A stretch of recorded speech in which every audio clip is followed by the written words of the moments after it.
Some seem to believe that we should negotiate with the terrorists and radicals. This encounter between Nixon, the career anti-communist, and Chairman Mao, the leader of the largest communist revolutionary movement in history, shocked Nixon's old conservative allies. They accused him of surrendering to international communism. He didn't sit down in a face-to-face negotiation with the religious extremists in Tehran. He made it very clear that those hostages were coming home. I am not, as I said in my statement, at all ashamed of any of the things that I did. I believe that it's not an accident that our hostages came home from Iran the day that President Reagan was inaugurated as President of the United States. A few months ago, I told the American people I did not trade arms for hostages. My heart and my best intentions still tell me that's true, but the facts and the evidence tell me it is not. I was given a mission, and I tried to carry it out. Some seem to believe that we should negotiate with the terrorists and radicals.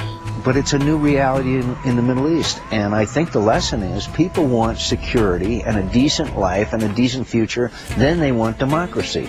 It is just our very strong view that the only way that we will, in the long term, be able to provide for peace and dignity for the Palestinian people and for peace and security for the Israeli people is if we establish two states living side by side.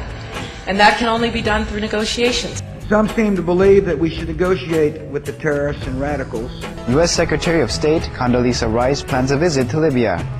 Secretary Condoleezza Rice has announced her plan to visit Libya soon. To prepare for a visit, senior U.S. diplomat David Welch made a 3-day visit to Libya.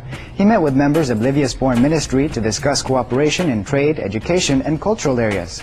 The Libyan government indicated their positive anticipation of Secretary Rice's arrival. Ms. Rice will be the first U.S. Secretary of State to visit Libya since 1953. We've heard this foolish delusion before. It is a serious error on the part of Senator Obama. It shows naivete and inexperience. I think we should be talking to the leaders of states that we have significant disagreements with. My question is, what does he want to talk about? But you have to talk to folks that you may not necessarily like, and you can't put down impossible preconditions for conversation. You can't say, give me what I want before I will talk to you. That doesn't work. My question is, what does he want to talk about? So I would send the ambassador back and begin a dialogue. So what about Iran? I would talk to Iran. We were starting to have quiet conversations with Iran at a low level. Mr. Obama did not say he would talk, he said we.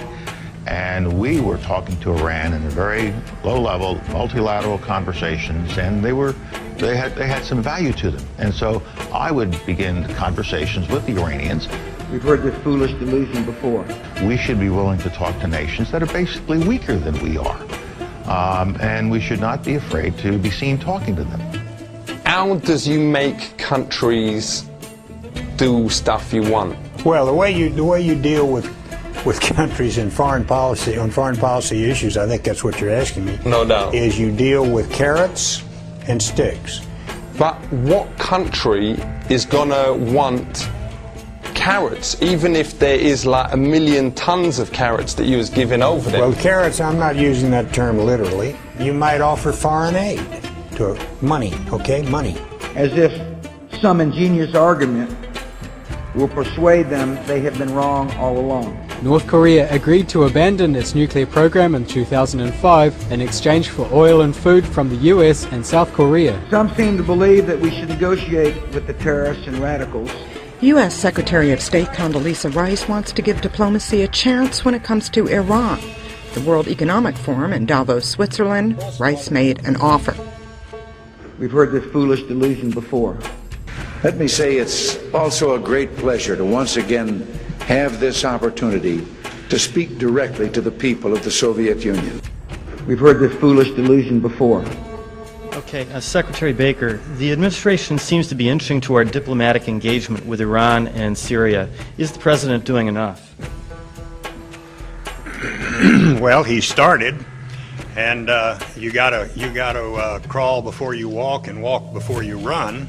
And the national intelligence estimate, the last report suggested that if we are meeting with them, talking to them, and offering them both carrots and sticks, they are more likely to change their behavior, and we can do so in a way that does not ultimately cost billions of dollars, thousands of lives, and hurt our reputation around the world.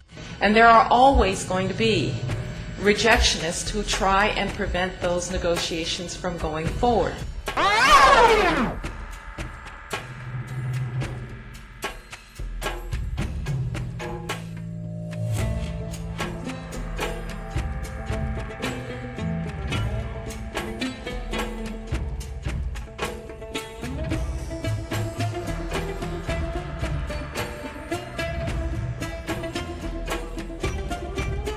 As Nazi tanks